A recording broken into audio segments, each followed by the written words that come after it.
నా పేరు డాక్టర్ వల్లపరెడ్డి మురళీధర్ రెడ్డి. నేను హన్మకొండ బార్లో అడ్వకేట్గా ప్రాక్టీస్ చేస్తున్నాను.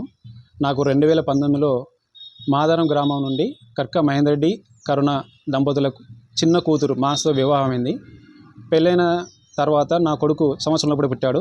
వాడు పుట్టిన 3 నెలల తర్వాత ప్రాబ్లమ్స్ రేజ్ అయినాయి. మా సడ్డకోడు శ్రీధర్ రెడ్డి మా మధ్యలో ఇన్వాల్వ్ అవుతూ డిస్టర్బ్ చేస్తుంటే నా భార్యను వాళ్ళ ఇంటికి పంపించానని చెప్పాను. అప్పటికి 2 సార్లు నేను లేని టైంలో తీసుకెళ్ళి వాటితో గుళ్ళు గోపుర శిఖర పంపించాను క్లియర్ చెప్పాను. పెద్ద మనుషులు చెప్పిండు వాళ్ళ జోలికి పోద్దని. అయినప్పుడు కూడా 2022 మళ్ళీ నేను లేని టైంలో తీసుకొని వెళుతూ ఫోన్ చేసి నీ భార్యను తీసుకుపోతున్నాము, మా బిడ్డని మేము తీసుకుపోతున్నాము అంటే, ఎట్లా తీసుకుపోతున్నావు, నేను వద్దన్నా అని చెప్తే, నా బిడ్డని నీకు అమ్ముకోలేదు, ఇక పంపించాను, ఏం చేసుకుంటావో చేసుకో అని తీసుకెళ్ళిండు. తర్వాత మా నాన్న కూడా నేను పెద్ద మనుషులు 2 సార్లు పోయాను, పంపించామంటే నేను సిటీలో ఉంటేనే పంపిస్తాం, లేదా పంపించమని చాలా క్లియర్ అయిపోయాడు. పోలీస్ స్టేషన్లో కూడా నేను దరఖాస్తు పెట్టాను. కంజుగల్ రైట్స్ కింద సంవత్సరం రమ్మని నోటీస్ పంపించాను, తీసుకోలేదు. డైవర్స్ నోటీస్ పంపించాను, తీసుకోలేదు. పోలీస్ స్టేషన్ కూడా సంవత్సరం పంపిన నా కొడుకు ప్రేమకి దూరం అవుతున్నా కాబట్టి కౌన్సిలింగ్ ఇవ్వండి అని చర్య తీసుకొని కూడా చాలాసార్లు దరఖాస్తు అయినా కూడా పట్టించుకోలేదు.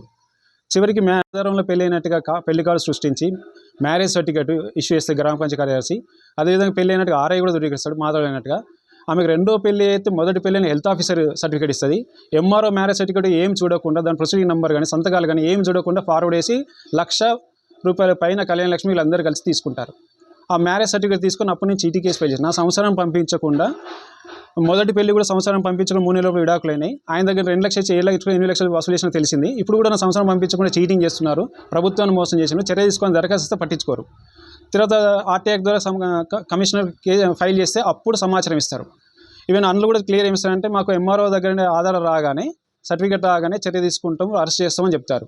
తీరా లాస్ట్ ఛార్జ్షీట్లో రెవెన్యూ అధికారులు ఎవరి పేరు లేకుండా ఛార్జ్షీట్ని అరెస్ట్ చేసిండు. రెండోది ఆల్ ఆఫ్ సడన్ నేను ఇది చీటింగ్ కేసు వాపసు తీసుకుంటే నేను తీసుకోనని చెప్పాను. ప్రభుత్వాన్ని మోసం చేసి ఆగం చేసిన బట్టి నేను తీసుకోను, నా భార్య నా ఇంటికి పంపించండి, ఇప్పుడు దూరనే తీసుకుపోతాను చెప్పాను. అయినా వినకుండా ఆల్ ఆఫ్ సడన్ నాకు ఫోన్ చేసి నీ మీద 498 కేసు ఫైల్ అని చెప్తారు. నేను వెళ్ళి చూసేదంటే ఆల్రెడీ మీరు పిలిపించి ఎంక్వైరీ చేయకుండా, విచారణ చేయకుండా ఎట్లా ఫైల్ చేసినంటే అంత అయిపోయి ఇప్పుడు ఏం చేయలేమంటారు. సరే అని ఆర్టీ యాక్ట్ ద్వారా అడిగినా, ఎవరిని విచారణ చేసిండు, ఎట్లా ఫైల్ చేసిండు అని. ఆర్టీ యాక్ట్ మొత్తం ఉంటుందంటే పెళ్లి పెద్ద మనుషులు ఎక్కడ కూడా విచారణ చేయలేదు.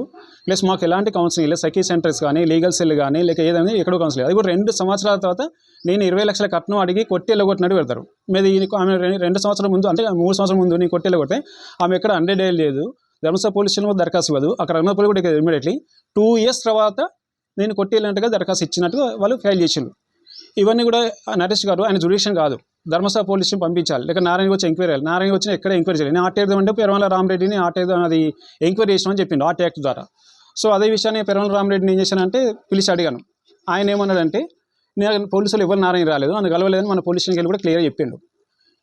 ఎలాంటి విచారణ చేయకుండా కావాలని ఉద్దేశపూర్వకంగా నరేష్ గారు ఈ కేసు ఫైల్ చేసిండు. చీటింగ్ కేసు నుండి ఎట్లయినా తప్పించాలని ఉద్దేశం కోసం కావాలని తప్పుడు కేసు ఫైల్ చేసి, సీనియర్ సిటిజన్ మా అమ్మ నాన్న మీద 75 సంవత్సరాల పైన ఉంటారు, వాళ్ళ మీద తప్పుడు కేసు ఫైల్ చేసిండు. వాళ్ళకి ఎలాంటి సంబంధం లేదు. డాడీ ఆయన కనీసం నడవడం రాదు, కట్టెపట్టుకుని నడుస్తుంటాడు. ఆయన 490 కేసు మీద ఎట్లా పెట్టడం, ఇది నరేష్ గారు చూసి మా నాన్న చూసిందా లేదా తెలియదు, విచారణ చేయకుండా తప్పుడు కేసు ఫైల్ చేసి ఇబ్బంది పెడుతున్నారు. ఈవెన్ కమిషనర్ డీసీపీ దగ్గర వచ్చిన కేసులన్నీ కూడా ఫ్యామిలీ నేచర్ అని క్లోజ్ చేసిండు. మేము ఇచ్చిన దరఖాస్తులను పట్టించుకోలేదు. వాళ్ళు ఇచ్చిన తప్పుడు కేసు మాత్రం ఎలాంటి ఎంక్వైరీ చేయకుండా 498 కేసు ఫైల్ చేసిండు. వాస్తవంగా రఘునాథపల్లి ఎస్ఐ గారు, నరేష్ గారు మమ్మల్ని ఇద్దరు పిలిచి విచారణ చేయాలి, కౌన్సిలింగ్ ఇవ్వాలి. ఇది ఎక్కడ కూడా జరగలేదు. అదేవిధంగా ఆయనే స్వయంగా ఆర్టీ యాక్ట్ ద్వారా ఇచ్చిండు, చర్య తీసుకుంటాను, ఇప్పటివరకు చర్య తీసుకుంటాను. అన్నీ కూడా నేను ఇచ్చిన దరఖాస్తులను ఫ్యామిలీ నేచర్ అని క్లోజ్ చేసిండు. ఇది మాత్రం 498 కేసు ఫైల్ చేసిండు. ఆయన రెవెన్యూ అధికారులకు వత్తసు పలుకుంటూ మా ఆవిడకు వాళ్ళ బంధువుల దగ్గర ములాఖాత్ అయి తప్పుడు కేసు ఫైల్ చేసిండు.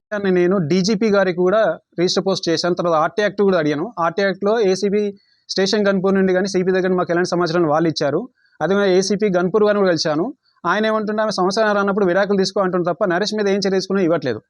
ఇప్పటివరకు ఎలాంటి చర్య తీసుకున్నా ఆన్సర్ ఇవ్వట్లేదు. నేను ఆల్రెడీ సిపికి, ఏసీపీకి, డీసీపీకి, సిపికి వరంగల్ గారికి, డీసీపీ కూడా కంప్లైంట్ ఇచ్చాను. అదేవిధంగా హ్యూమన్ రైట్స్ కమిషన్లో ఫైల్ చేశాను. ఇప్పుడు ఇంకా నోటీస్ రాలేదు, వస్తుంది కావచ్చు. ఇప్పటికైనా చర్య తీసుకోవాలని ఆశిస్తున్నాను. చర్య తీసుకోకపోతే కొత్తగా వచ్చిన అప్డేట్ అథారిటీ, పోలీస్ అప్లైట్ దాటి కూడా కంప్లైంట్ చేద్దామని అనుకుంటున్నాను. దీనిపైన అధికారులు తక్షణం స్పందించి తగు చర్య తీసుకోవాలని. ఇంకో ఇలాంటి కేసులు, నేను చదువుకున్న లాయర్ మీద ఇలాంటి తప్పుడు కేసు పెడితే సామాన్యులు ఇంకెంత ఇబ్బంది పడుతున్నారు, చట్టం తెలియని చాలా మంది ఉన్నారు. ఇంకెన్ని ఇలాంటి కేసులు. అదేవిధంగా ఈ నరేష్ మీద తరిగొప్పల పోలీస్ స్టేషన్ కూడా already contempt court, high court case file అయింది. అయినా ఆయనలో ప్రవర్తనలో మార్పు రాలేదు. ఇప్పటికైనా అధికారులు తగు చర్య తీసుకోవాలి ఆయన మీద.